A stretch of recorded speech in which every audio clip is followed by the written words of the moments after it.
Welcome back to your newest favorite podcast, Beards and Bitcoins, where BitBoy and JChains get together each week to talk about crypto and things happening in the community. They will bring you some special guests and giveaways, so make sure you're subscribed. For all show-related news, you can find the guys on various social media outlets. Everything is listed on the official show Twitter account, @BeardsBitcoins. Now, without further introduction, two dudes that have beards, like Bitcoins, and want to talk to you about both, BitBoy and JChains. Hey guys, welcome to the show. It is your boy, BitBoy, right here. I am with my co-host, JChains. We also have a special guest today with us, so it's not just your boy, BitBoy, and JChains today. We have my friend Jack from Crypto Collective here. So how are you guys doing today? Doing well, boys. Doing real well. Excellent. Thanks for having me. Glad to have you, Jack. It'll be good to talk to you. We look forward to hearing what's going on in your world. Yeah. Likewise. So Crypto Collective is a little bit different than a lot of other kind of influencers, people we talk to. You guys are made up by 4 guys. Is that right, Jack? Yeah, there's actually 5 of us. Okay. Yep. So there's 5 of you guys, and you guys are doing something a little bit different in the crypto space than a lot of people, because I think, kind of there's this wish I think a lot of people have that they want to get involved in working in crypto, but they don't fall into like influencer category. They also don't fall into like a development category, and a lot of people wouldn't really know where to even get started working in crypto. So really look forward to kind of talking to you about your transition and how, what you guys are doing at Crypto Collective and your transition and getting involved with that and stuff. So we'll do that a little later in the episode. But JChains, how are you doing today, man? I'm doing well, man. It's been a good week. Got to say, been on Twitter looking at some things. Shout out to Nye doing his big trip over there in Singapore. He got that cool suit, man. Did you see that thing? God, that thing looked pimped, didn't it?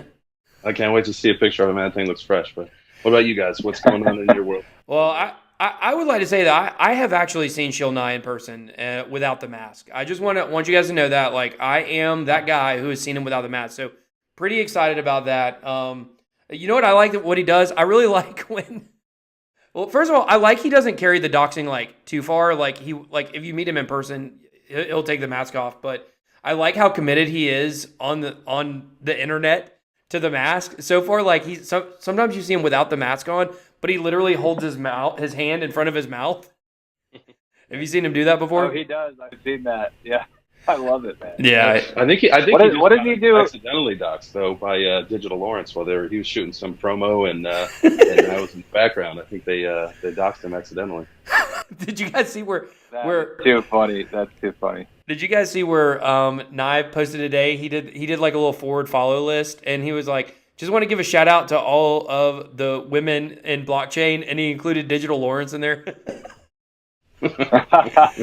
Troll. He trolled him so hard. I thought that was so funny. So yeah, Nye's one of the coolest guys in crypto for sure. He in person, he's definitely as genuine and as cool as he comes off. So now I've been checking out Twitter myself this week, obviously, as I'm checking it out every week. And somebody who's really caught my eye, and it's caught my eye for a while, is Cryptic Crooks. You guys check that out? Oh man, that mural I think I have seen. Yeah. I've seen it floating around. It's funny how crypto Twitter works, man. It like at one point or another, one of these names flashes across your screen, man. The community's still small. Oh, so small. Yeah. It's so rare you find somebody that has a decent following that you don't know. Oh, exactly. Oh, go ahead, Ben. Well, I was just gonna say, but Chris, I want to give a little more of a shout out to him. He actually just dropped his Satoshi droppers, which is my little crypto gang that I roll with. JChains and Crypto Collective are also in the Satoshi droppers, and he made a sick drawing of us and put us up in the top left hand corner, which I was pretty happy about our little spot there. So, if you guys don't follow him, go give him a follow. It's Cryptic Crooks. It starts with a K, and it's not 2 different words. It's KRYPTICROOKS. And he is so talented in what he is doing with art. It's really incredible. I know he started out kind of with like his own kind of drawings and characters, kind of similar to my characters with BitBoy and stuff. But it's really blossomed into being such a huge service he's doing to the Twitter community by, being able to make this awesome art for different people. So I want to shout him out. What about you, Jack? Who's caught your eye on Twitter lately? I'm actually going to go with a group of people who are far less noticed in the space, but who I think deserve some recognition. And those are my good friends over at Ironwood Research Group. Their handle is at ironwood_RG. They also have a website, ironwood.io. Obviously, as the name bears, they're, research and analytics focused. They do analysis on a number of coins and projects and, other happenings and goings on in the space, mostly in blog form. But they have a lot of really good info on their website, and they have a great Discord channel with a number of sub-channels that I've found pretty valuable. The chat is pretty active, and those guys are a group of guys that are really from actually around the world. I'm forgetting right now, it's escaping me where the founder is based, but somewhere over in Europe, and got a good group of guys. I've talked to them a few times now, and they're doing some good work. So I highly recommend Ironwood Research Group. Again, that's at ironwood_RG. Awesome, man. We'll look forward to checking them out and see what they're all about. Speaking of shout outs, got to give a shout out to Hodl Fuel Coffee, the sponsor of the show. You can find them on Twitter at Hodl Fuel, HODLFUEL. Her website is hodlfuel.com. I don't know if you guys have tried this coffee. Ben, you and I have talked about it many times. Jack, I don't know if you've tried it. It is incredible. So make sure you get some Hodl Fuel today. Well, I have not tried it, and I really want to, guys. I'm drinking coffee right now, and I'm wishing it was Hodl Fuel. So I'm gonna have to get me one of those. Well, we just gave away a bag. We give away a bag on every episode, so we just gave away a bag to Frank Coley at Frank Coley or maybe Frank Coley on Twitter. Congratulations, hitting up that meme contest.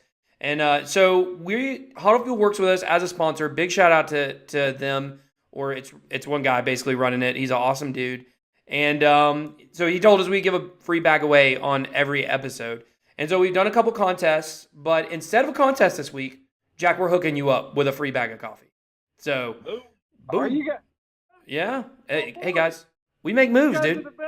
We make moves, man. I'm stoked, man. I am so stoked right now. Thank you, boys. Yeah. Appreciate it. And shout out to Hodl Fuel as well. We'll definitely be we'll be repping it on all the Crypto Collective social media and everything. I'll make sure to get some good pictures in for them. That's awesome. Well, and I feel like I say this every week, but the thing about it is it's so good. Like, it really is genuinely great coffee. It's not like what you would expect. You would kind of expect like somebody kind of jumping on the wave of crypto, like maybe he doesn't really know what he's doing, trying to take advantage. No, the guy knows what he's doing, and it is phenomenal. It's like I'm at this point where I won't drink anything else. So, and he's got K-Cups coming soon. So I'm a K-Cup guy. So really looking forward to when those come out. So, well, let's jump right into our topic today. What I wanted to talk about, I really want to talk about what it's like working in the crypto space, because I know there's so many people out there that are interested in working in crypto, or because the nature of crypto is this: once you get in it, there's no going out. Like, you might have had some people last year who invested and lost some money and are no longer interested. But when you truly catch the vision of cryptocurrency, there's no going out, and you only get further and further and further into it. And so for someone who is so invested into crypto, it lends, to make sense that they would want to be involved maybe one day working on a crypto project, but maybe somebody's sitting there saying like, hey, I'm not an influencer. I don't have big accounts. I'm not like maybe that social, that's something I want to do.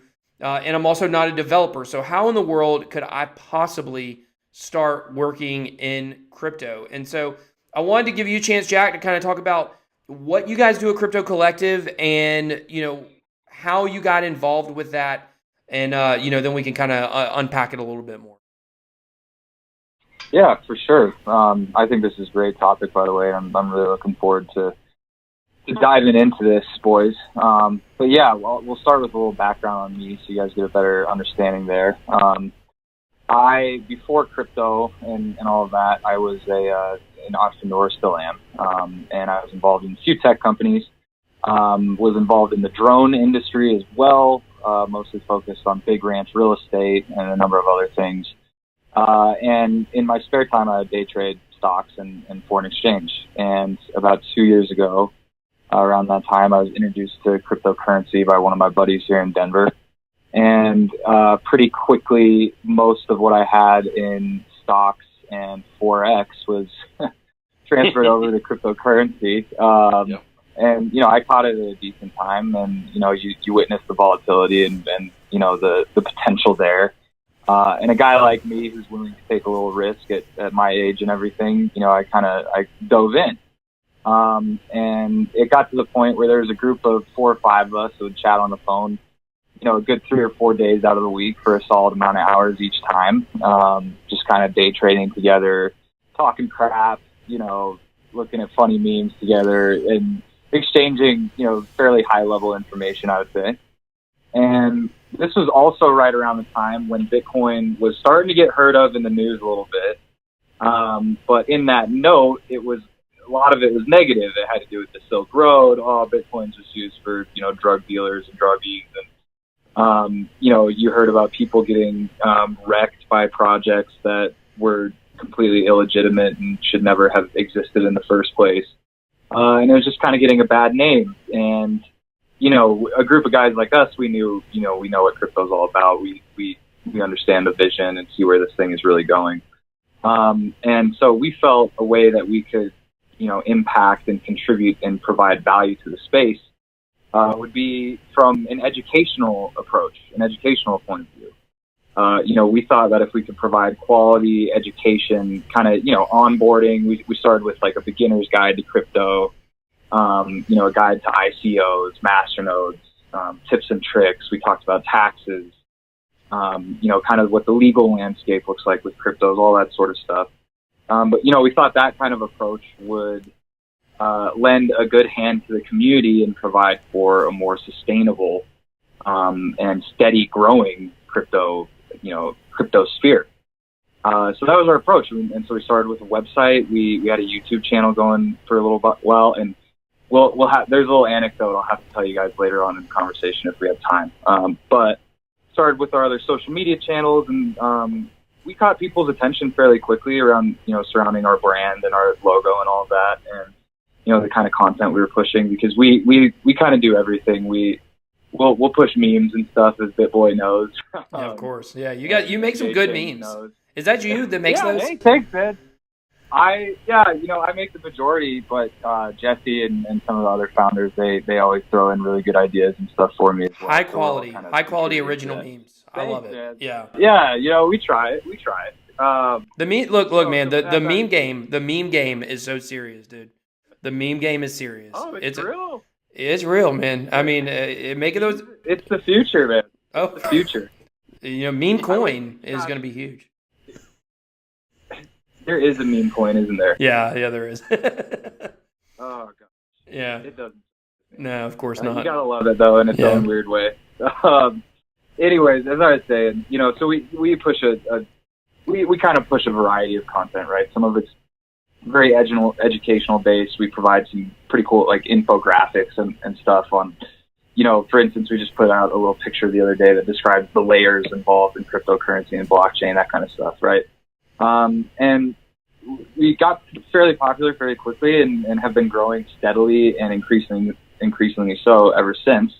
And that's in no small part to, the Satoshi droppers and everything too. So shout out to the Satoshi droppers. Love all you guys. Love that group. Yeah, man. It's such an awesome group. I just want to talk about it like all the time because it's so cool. People don't realize yet. I mean, they're starting to see a little bit, but this is a strong, powerful group of people in the crypto space that a couple years from now, are all going to be doing huge things. So a lot of good content comes out of that group, no doubt. Original content. It's it's great to learn. I couldn't agree more. I am humbled and honored to be a part of the group. We are at Crypto Collectors, that's for sure.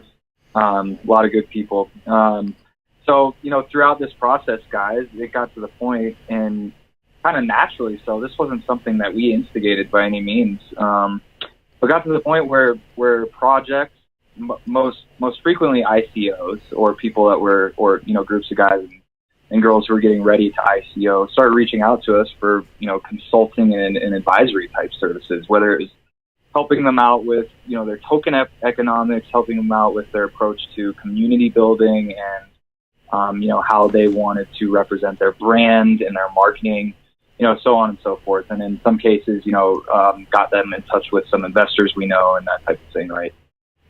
So really, just used our network and our experience and our skills to help these companies, build and go to a successful ICO and hopefully blossom into, an outstanding project thereafter. So like I said, it kind of happened naturally for us. So in some cases, we were involved with these companies in a soft capacity where, we weren't really getting paid or anything. We were just more helping these people out and being advocates for the project because we liked them and liked what they're about. And in other cases, it was more, a little more serious and contractually based, and we were getting paid to do so, and that type of thing. And so there's some projects that we're still involved with that we're pretty excited about.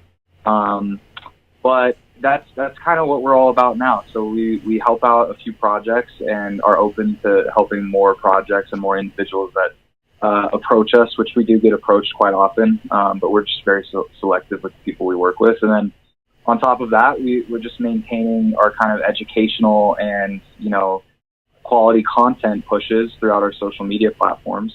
And that's really how we're involved in the space on the front end of Crypto Collective. Now, I've been talking quite a bit, so it's best we probably get into just talking amongst ourselves now. But we're also involved in a number of other spaces, which I think we can get into in the remainder of this conversation. But for Crypto Collective's sake, that's kind of what's going on there. Yeah, that's awesome, man. Yeah, you guys are doing a lot of stuff there, and I think that's really encouraging. Because talk for just a second about the people that make up Crypto Collective, other than yourself, and kind of what each person brings to the table. I know that's kind of like a real general thing, but I think it's important, because you bring the startup side and the entrepreneur side that you're aware of and that you know how to do. What do the other guys bring to the table? Yeah, so like I said, there's a team of 5 of us. It was originally founded by myself, my co-founder Jeff Sankey, and my other co-founder Ugo and Duaguba. Ugo was actually, it was kind of a domino effect. Ugo got Jeff into crypto, then Jeff got myself into crypto, then Jeff introduced me to Ugo, then we had drinks, then Crypto Collective became a thing, and all of this, right? And later on, we brought on another individual and one of my good friends, Jesse Darnell, as well as one of my other good friends, Aaron Oldham. And so I'll talk about Jeff first, who is obviously, like I said, one of my co-founders. He's a full stack developer, so he has a software background. He's been in that space for I think 6 or 7 years now. Worked on some pretty incredible projects in the fintech arena.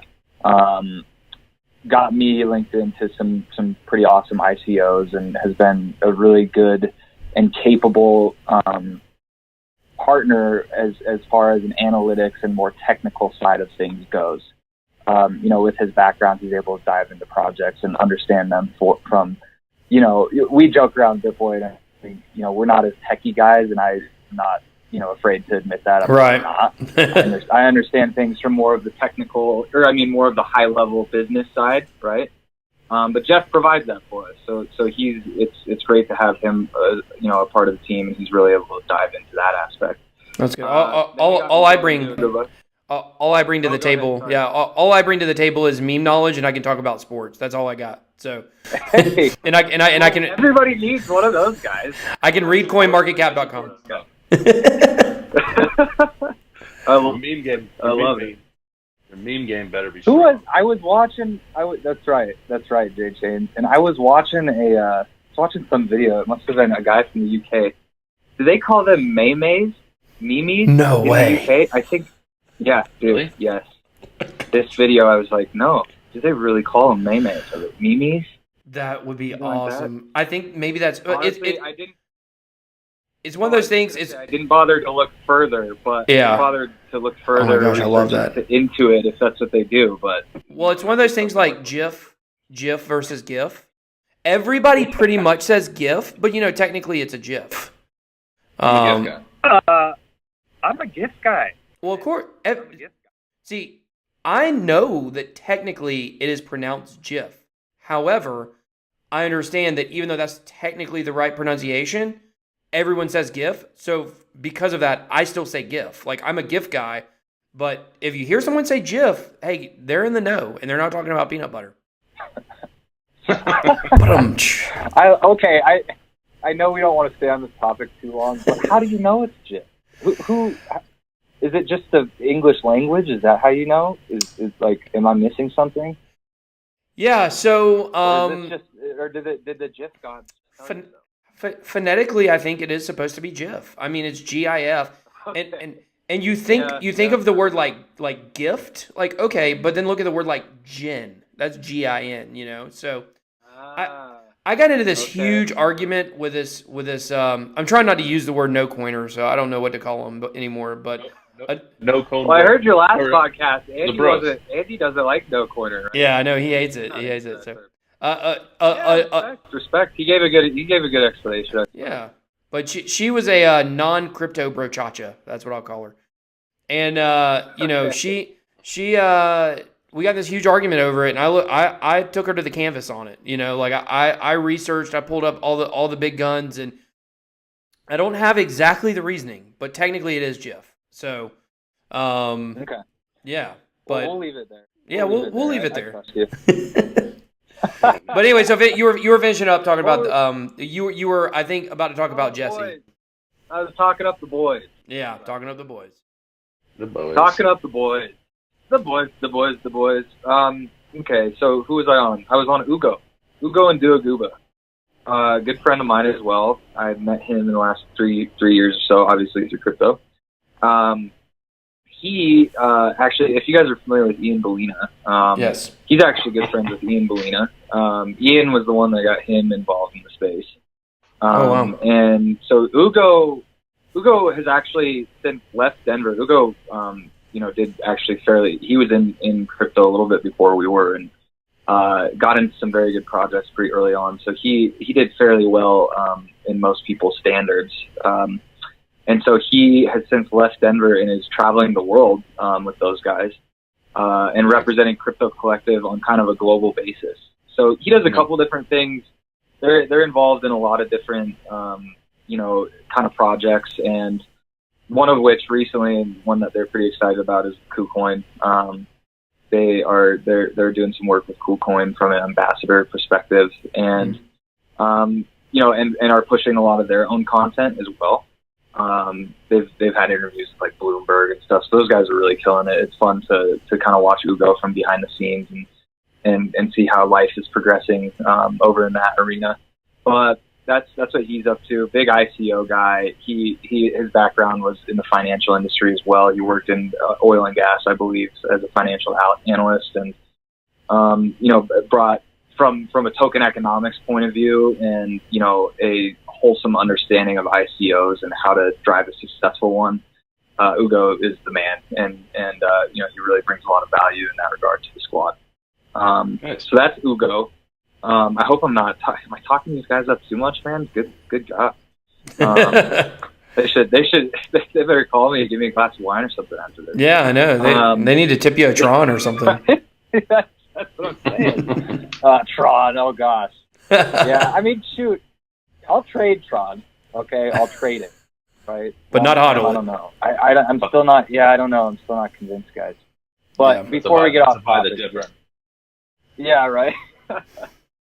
I'll try and be more brief with the next couple here. Aaron, his background, he's actually worked in cybersecurity for the federal government for a number of years, and is one of the more brilliant minds as far as the permissions and accessibility to computers and surrounding software is concerned. And he brings a lot of expertise as far as it comes to like masternodes and our more software and development point of view as well. So he and Jeff gel together very well in that regard. And then we have Jesse, my other partner, who is he's a former Marine. So thank him for his service to this great country. America. And that's right, America. And he was working in the banking industry for a little while before he got involved with crypto with us.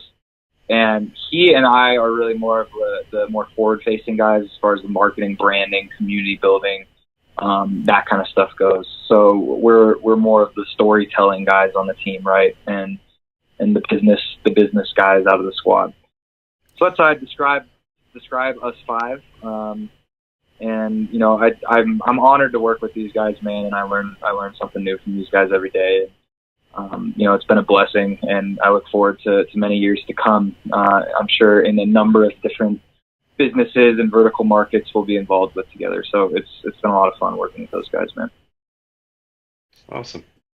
Well, that's cool. Yeah. What do you, as far as like the industries and stuff that you guys work with, what do you see being like the biggest industry? Like, obviously tech is one, but like law or medical, like people coming to you looking for advice or to help you with campaign. So are you saying like within blockchain, like where blockchain will have the most effect, or just like kind of in general in the coming years? I mean, more so for blockchain, but like what you guys do, like what do you see more people coming looking for, for assistance? Yeah. It's funny. Like you would think that I would have an answer that I'm like, yeah, this happens much more so often than this. But really, man, we've been hit up by a variety of different types of companies, and who are really hitting different verticals in the space. I think, from my personal point of view, and the research I've done, I really think like supply chain and logistics, that kind of stuff, and that's kind of an obvious one. I mean, it doesn't take a genius to figure that out, but I think that is going to be absolutely huge as far as blockchain is concerned. I think will be, outside of cryptocurrency, will be really one of the more highly involved industries in the short term as far as blockchain and cryptocurrency's growth into the future is concerned. I think supply chain logistics is going to be one of the bigger ones in the next 2 decades. Absolutely. Healthcare. Yeah. IBM dumped a ton of money into blockchain, right? With MERS. Oh yeah. I mean, a ton of money. Yeah, I definitely agree with that. I think that supply chain is definitely there's been kind of this recent notion that I've noticed where people are I did an article yesterday on my news story about how gaming is going to drive blockchain.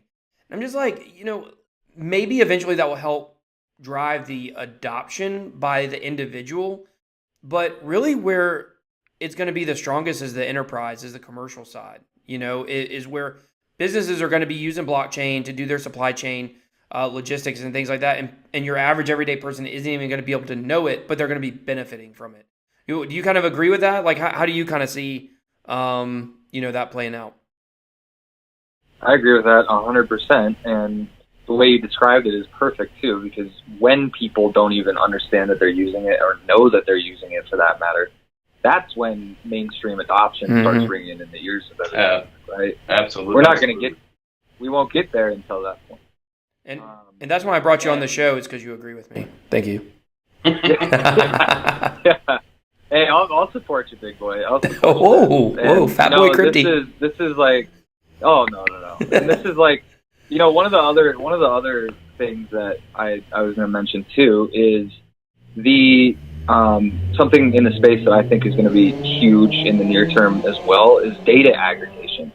So there's actually a pretty interesting project. You guys probably haven't heard of them yet, but up in Boulder, called Flux Protocol, and they're aggregating like all of the data surrounding weather and climate and kind of geographical happenings, whatever you want to call it, over the past however many thousands of years, and all of the current data that's being gathered.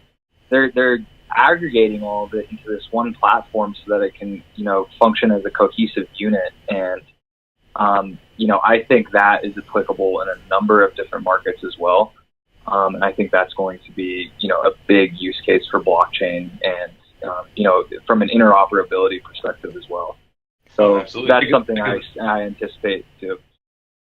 Think of the predictive technology and all the business analytics and stuff that they can do with that kind of record over that period of time. I mean, there's so many things that they could, predict, or at least, come to say, this is what you should expect in this. And like you said, different industries, whether it's a farming industry, like their futures could be reliant on weather patterns from hundreds of years. Yeah. And I think that's a great point. I think with that definitely comes the ability to predict a zombie apocalypse, which I think is very important, as the popularity of The Walking Dead has been going down. It might go out of the thinking of your average American, and that's a real problem we may face. But that's so funny. In all seriousness, they do say that, the new oil is data. Data is the new oil. It's the most valuable commodity in the world. And we see this, and that, it's funny because that's really one thing crypto's kind of trying to disrupt is the monopoly that a company like Google has on your data or Facebook has on your data, where they're taking all of your data and they're selling it and they're benefiting from it, and you're getting left holding the bag. You're not getting any benefit in return from them taking your data. So I think a company like that you're talking about that is compiling data, I think that's going to be a huge, arena in the future that's going to continue to grow and boom with blockchain technology. Couldn't agree more, man. And don't even get me started on the Facebooks and Googles of the world. No, God. Go on for hours. I know. That's one of my most passionate areas. I hate those companies. So I gave my Facebook gave it up. Yeah. I wish I could. And they get you. They find ways to get you, right? The way they get me is I have to manage. Like I manage a couple other companies, like Facebook pages as well. Just, for something I do on the side, that type of thing. And you have to have a personal Facebook to be able to do that. You can't just, log into the company Facebook profile. No, you have to be like, it's you, but you're an admin or whatever. I'm like, okay. So I'm almost thinking maybe I can suffice and just meet in the middle by just deleting all of my pictures and all that stuff. I don't know. Well, I went through the same thing. I went through the same thing where, when I first started this channel, I had a different job and, I had said I can't, I wanted to cut my Facebook, but I had that job and I managed that Facebook page and some other ones. And then, you know what? I left the job and I put my money where my mouth is and I cut the Facebook. So it's steps. It's baby steps. We can't all just immediately go close all of our accounts because you're right. They've got us by the cojones in a lot of cases. They do. I can't. I still use Twitter and Instagram is part of Facebook. But once again, I'm using those for my brand. I'm using those for BitBoy Crypto to spread the knowledge of cryptocurrency and blockchain, not for my personal enjoyment. And so that's kind of where I draw the line with it. And that's the same thing with my YouTube channel. But I mean, of course, I do watch YouTube videos quite a bit. I'm really big on the. Have you guys ever watched the special episodes by Funny or Die? I actually can't say I have. They are so funny. They are so funny. It's what they do is they go and they take it's the same guy who does a series called Zach Morris's Trash, where he goes and just assassinates Zach Morris's character. Is the same guy that does those videos, and what they do is they take 80s video or 80s and 90s sitcoms that were supposed to be special episodes where they had a certain message behind it, and he just rips them to shreds. It's so funny. They had one where DJ from Full House tries to break a nursing home patient with Alzheimer's out of the nursing home, and they try to portray it like it's a good thing. She's helping this guy with Alzheimer's, and he just destroys it. He destroys every episode. There's a lot of Seventh Heaven ones. I highly suggest anyone watching. I'm obsessed with those videos. But once again, going down the rabbit trail. But yeah, we can't do it all at one time. But baby steps, and eventually maybe we will have decentralized social media platforms that are actually usable and functional and have good business plans behind them. So that's the key: usable and functional. Yep. Because right now we'll get there. We'll get there.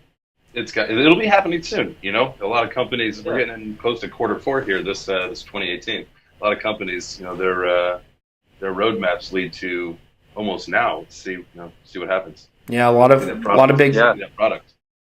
A lot of big projects do at the end of the year here and the beginning of next year. So, well, cool. It just reminds me, man, how exciting is even if the market just keeps going sideways for a little bit, things are beginning to get interesting, boys.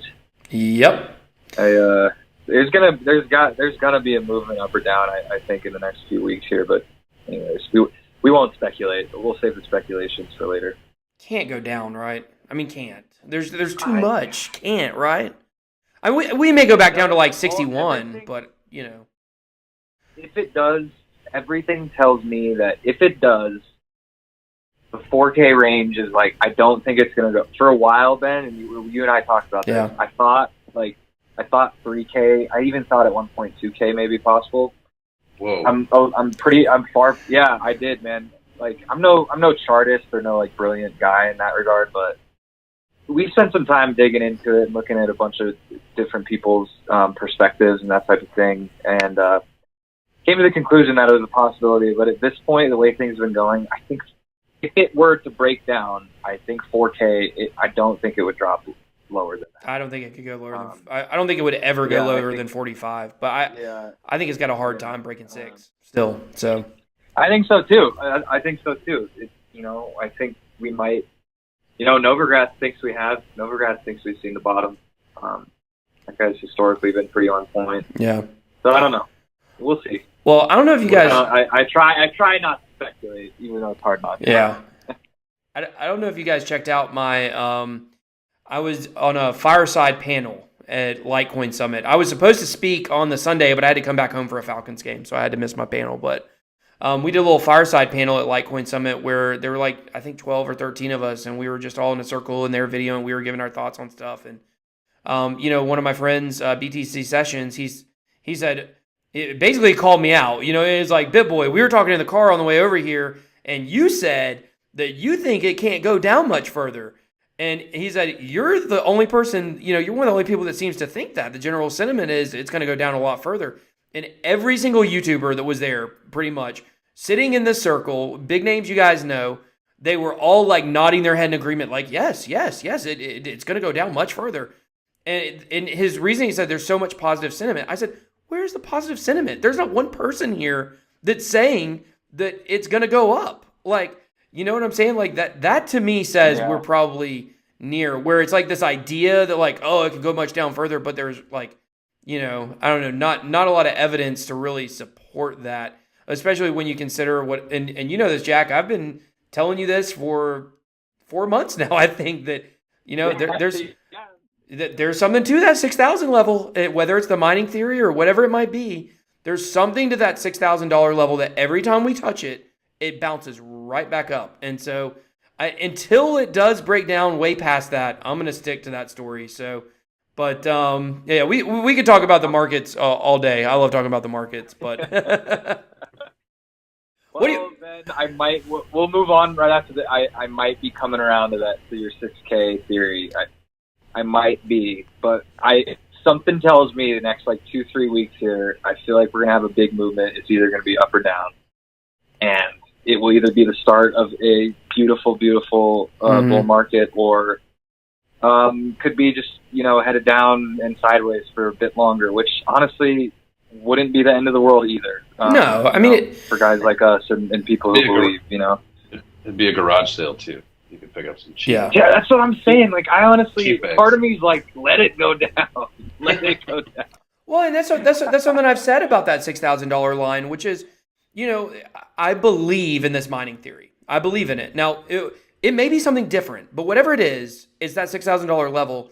And like I've said before, when I first started talking about it, it was a good thing. Like, oh, well, they will protect us from going down further.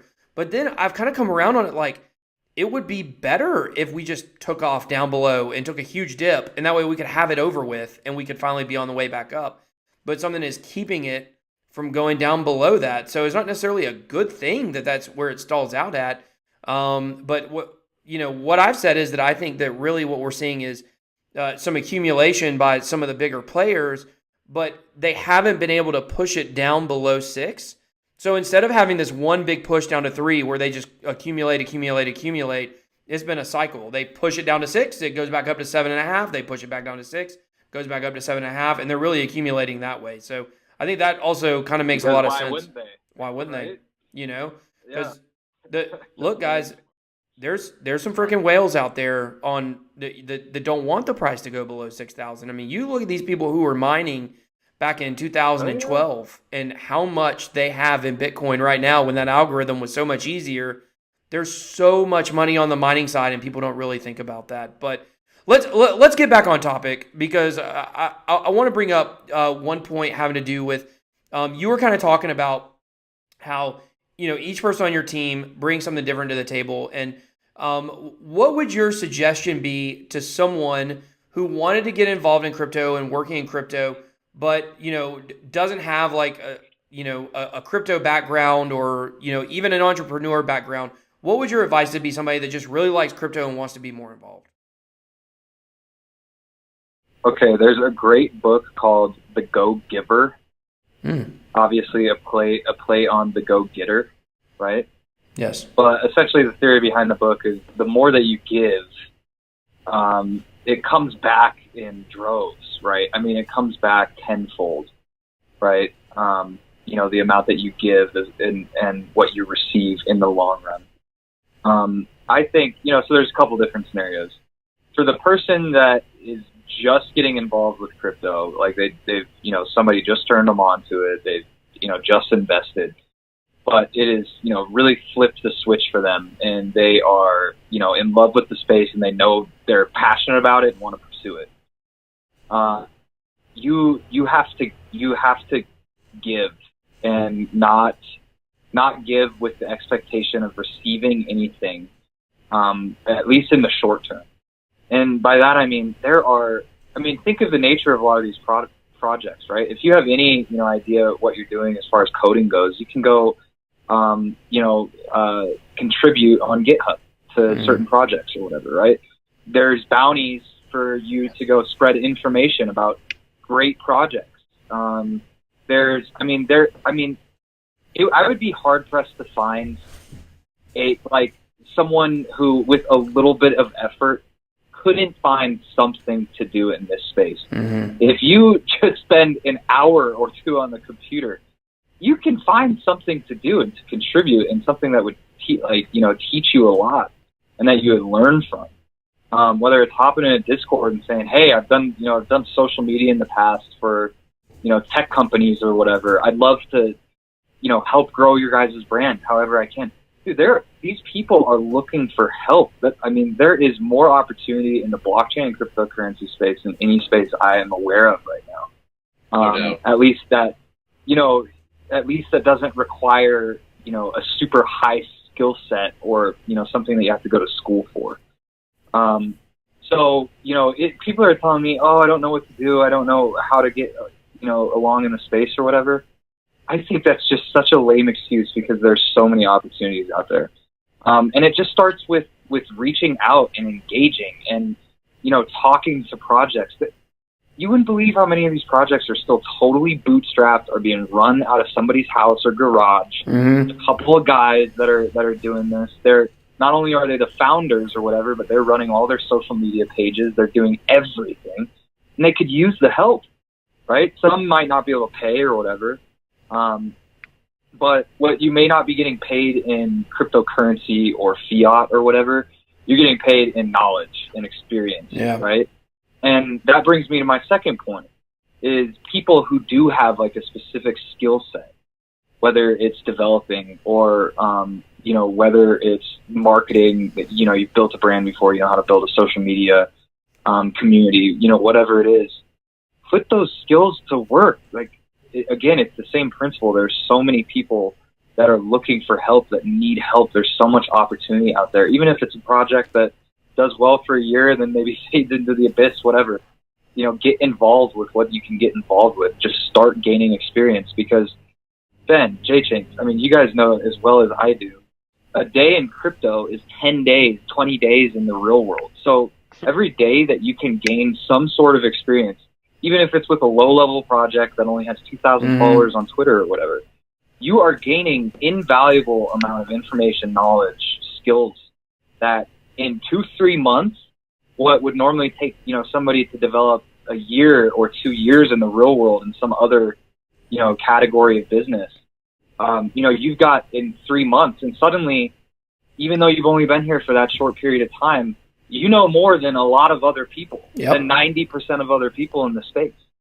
So that's a really long answer for what should be a short answer, which is just get involved and don't be afraid to. And I mean, in any way, shape, or form that you can, right?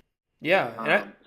Does that answer your question? Yeah. The most important thing that I pulled from that conversation was that people may not know this, but Ripple is actually ran by 2 guys in an office at Wells Fargo. That's it. Right. Just they're bootstrapping it. That XRP, they're really bootstrapping it. You guys don't realize that. But I know for sure there's definitely a lot of projects that are, you've got this idea if they're on CoinMarketCap, there's some huge corporation. And obviously I was joking, Ripple is a huge corporation, but a lot of these projects are very small, very few people running them. You got people trying to do, 10 different jobs for one company, basically trying to be the PR guy. You don't get too much where the developers are trying to mix with the marketing, but I think it's a really special time. So what do you think, Jay Chains? Oh man, I totally agree with what you just said. I mean, that's kind of like the situation that goes on over at the exchange, right? It's a small knit group, and there's a group that kind of manages Telegram, and the devs and the founders are in there all the time interacting. Everybody just kind of plays a role to keep it moving and keep the community going and keep everybody happy. And one of the important things is just the amount of time that these founders and devs put into their projects. Is just you think as someone who does it kind of on the side or whatever. I put in my hours and I do my thing, but these guys, man, they live it. Like if they're doing coding, if they're doing marketing, if they are doing social media, man, it's like, when do you sleep? So I totally agree with you. I think that it's a good thing that's happening. What is sleep? Right. What is sleep? Yeah, I don't know. Especially when you have hodl fuel. Yeah, when you have hodl fuel, that's right. Well, and I want to kind of give a warning or a kick in the pants, if you will, to people that are out there listening, which is, all of this stuff that we're talking about is true. There's so much opportunity.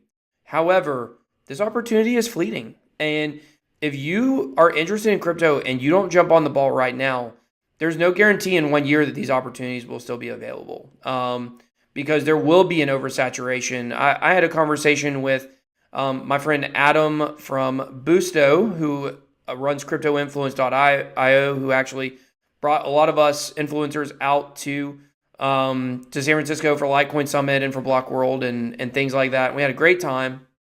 And, I was talking to him about this on Telegram, actually, and he was saying that, like, for YouTube, for instance, because that's their big focus is YouTubers, crypto YouTubers, is the, let's say, financial abilities of YouTubers in crypto are far greater than the financial prospects for other niches. He was basically saying how, like, in crypto, if you have 100,000 subscribers, you're, like, equivalent to being able to make as much money as somebody who has 2 million subscribers in any other niche.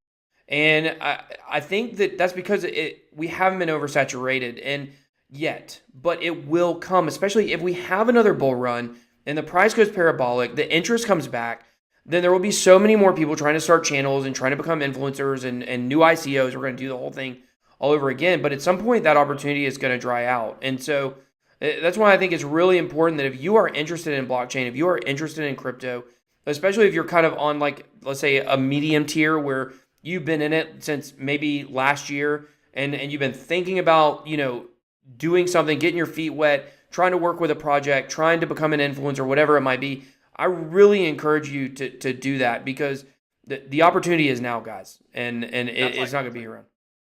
That's like my story, man. Like last year, I got interested. I think, one of our first couple episodes I told you is about, early to mid 2017, I got involved in crypto. And I just jumped all in, man. Like, it happened to, like, I was doing some graphic design and they said, hey, we like what you do. Come do more. Boom, boom, boom. All of a sudden I'm doing videos and stuff. So, I mean, like, what you described literally was, 2017 into right now. Yeah. For me. So let's do it. Just do it, man. Just jump in. Just do it, man. Yeah. It's real. Yeah, man. No, dude, you said it perfectly, Ben. I couldn't agree more, man. It's only, this opportunity is only here for so long, right? The doors open and eventually they close. And it's that saying, like, the best time to get into Bitcoin was 9 years ago. Yeah. Right? But the second best time is right now, man. Yeah. I agree with that 100%. And I really like a lot of what you brought to the table, and, being able to encourage people. And I think it's really important for everyone to realize, just like what you said, which is, it doesn't matter what your skill set is. That skill set can be beneficial in crypto. There's such a wide array of things that need to be done in the space, and teams that need help, and people that need help, and exchanges or projects, whatever it might be, that whatever you bring to the table, it can be beneficial. So, if you don't know what that is, if I don't know, if you work at, you feel like it's a menial job, then sit down and make a list. Make a list of what you feel like are your skills, and then figure out a way to implement that, into a project or starting your own thing. So, let's get this thing moving. It's like, just an example, I couldn't agree more, Ben. And like, just as a quick example, there's projects that like are looking for ambassadors in like their Telegram group that will simply read and research the project enough to know enough about it that they can answer questions in their Telegram group that people are asking. But, tell me what kind of skills you have to have for that. It's simply texting, which all of us do all day, and being able to, understand a project enough to answer some questions. There is so much opportunity, man. It's out there. You just got to find it. Well, you just have to have at least graduated the Derek Zoolander School for Kids Who Can't Read Good. And if you've done that, then you can become a crypto ambassador. The one thing we asked for. Yeah. The one thing. You have to at least done that. That's awesome. Can you throw me? I can. You're hired. You're hired. Wow. Yeah, I love that. So cool. All right. Well, I guess we're kind of getting to that point of the show where we wrap it up. Jack, you got any? Well, you said you had an anecdote. Did you want to tell that? I wanted to hear that little story you said you had. Oh, yeah. Dude, we had like some crazy. So it was about our YouTube channel. That's what it was about. Right. We had a YouTube channel going for a while. You probably remember, Ben. Mm-hmm. We like follow each other and knew each other early enough that you saw like a couple of our shows, right? Right. Yeah. Yeah.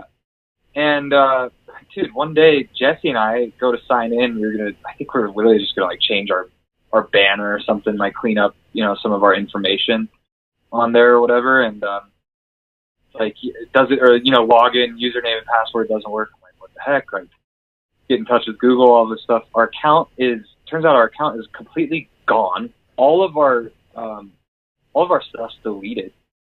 We talked to Google and YouTube for a solid 2 to 3 weeks, back and forth through email, phone calls, and all this stuff. Turns out it was like a total anomaly.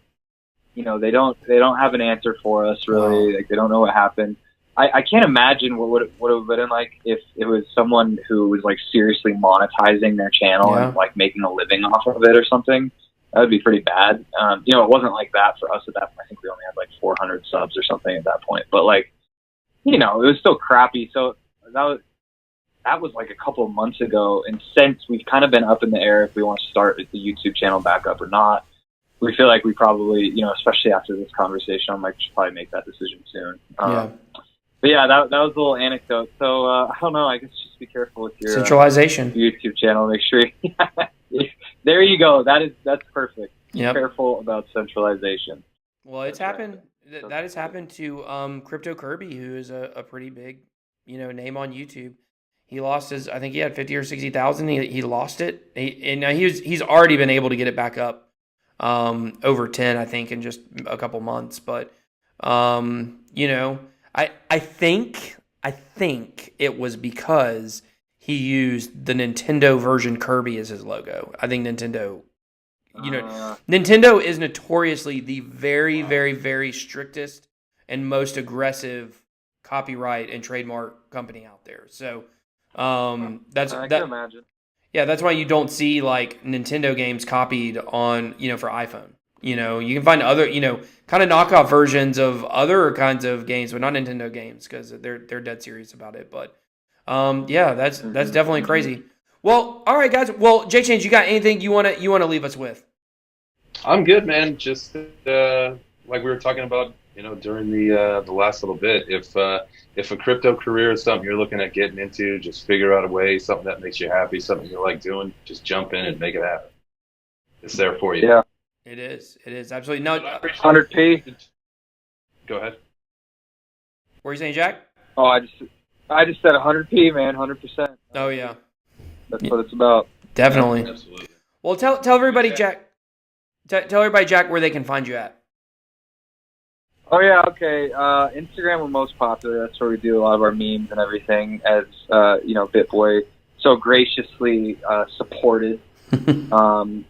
And that you can find us at Crypto Collective, spelled just as you would think it'd be spelled.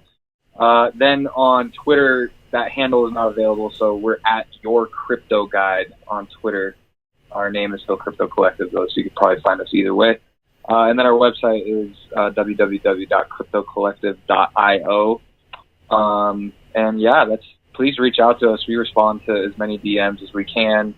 We love to talk to people in our community and help people out any way we can. So yeah, again, you know, J-Chain's I sincerely appreciate it, guys. It's been awesome. I love what you guys are doing over here with the new podcast and everything. I wish you guys nothing but success in the future. And I liked it so much. I'm really hoping that I get an invite back sometime. Maybe even, I don't know, perhaps before the end of 2018.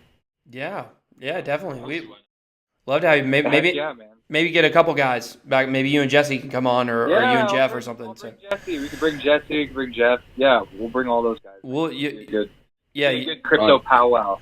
Y'all bring the champagne. We'll be popping the champagne for the bull market. Of course, I don't drink, so just bring me some Zimas. All right, we could do that. We could do that, my man. We could do that. Yeah. Well, side note, Zimas are pretty darn good. I've never had one, That's honestly. right. So.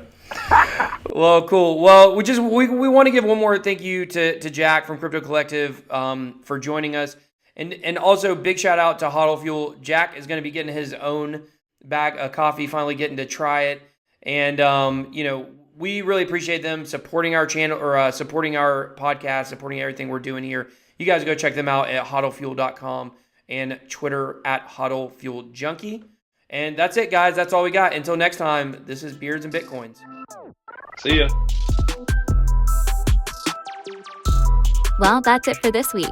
Thanks for listening to Beards and Bitcoins. If you like what you heard, show these guys some love and rate review on SoundCloud or iTunes. Also, remember you can always find the guys on social media. The show Twitter page is at Beards Bitcoins. You'll find direct links to BitBoy and J-Chains from there. Make sure you check for updates, announcements, and contests. Good luck to all who enter. See you next time.